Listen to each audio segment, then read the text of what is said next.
Hi everyone.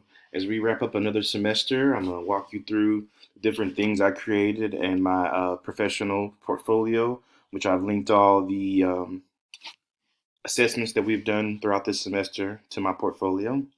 So I use Weebly to create my portfolio, and it can be accessed by going to brandoncunningham.weebly.com. And this is a portfolio that I started on in my undergrad studies at HBU, and I've continued to add to throughout my master's program here at HBU. So the first thing you'll come to is an autobiography where I give you a little information about myself. Um, then I have my resume, cover letter, and letters of reference. Then I have laid out my philosophy of education and classroom management plan. As you continue to scroll down through my portfolio, you'll come to the different standards that educators are held to in Texas. So first I have the Texas Educator Standards, and then underneath that you'll find the Texas Standards for Technology. Then as you scroll down, you'll start to come to sample unit and lesson plans that I've created throughout my career so far. Um, then as you continue going down, you have student work samples. These are things that my students created this past year. Uh, and then once you get here to where it says instructional design, this is where I have all my instructional design artifacts, so everything that we've done here in our master's program. So for this semester in our 5317 course, we did the adaptive learning tool. That's the first one I'm going to talk about that I created.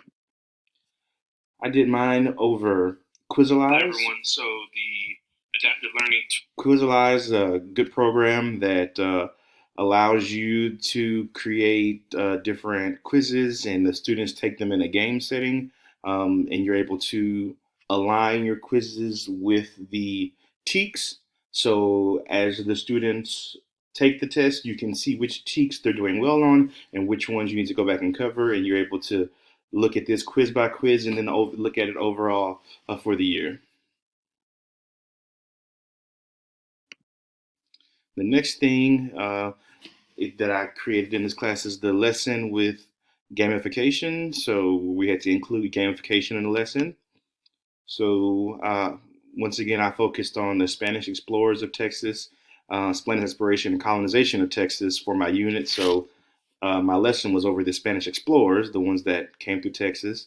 So I've identified the learning objectives and put the different resources that the students would use in this activity, and then um, and then there's the instructions on how to access the activity.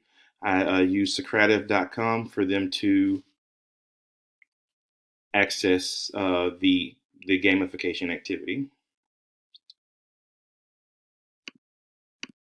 And then the other thing that we did in this class was our overall unit, which was the Innovative Learning Techniques unit, which you can access here. So as I said, my unit was focusing on Spanish exploration and colonization of Texas. And I have the objectives outlined in the beginning, the essential questions for the students. And by the end of the unit, they should be able to answer these questions. I've outlined the different activities that the students will do um, throughout the course of this unit. And then their final assessment is creating a mini documentary, and I've linked the rubric here and the different resources I used to create this. Both of these, the lesson and the unit, are definitely going to be something that I'll use this year in class. Spanish exploration and colonization is the second unit that we get to in class, so I'll be using these once the school year starts. Thank you all for listening, and y'all have a great rest of your summer.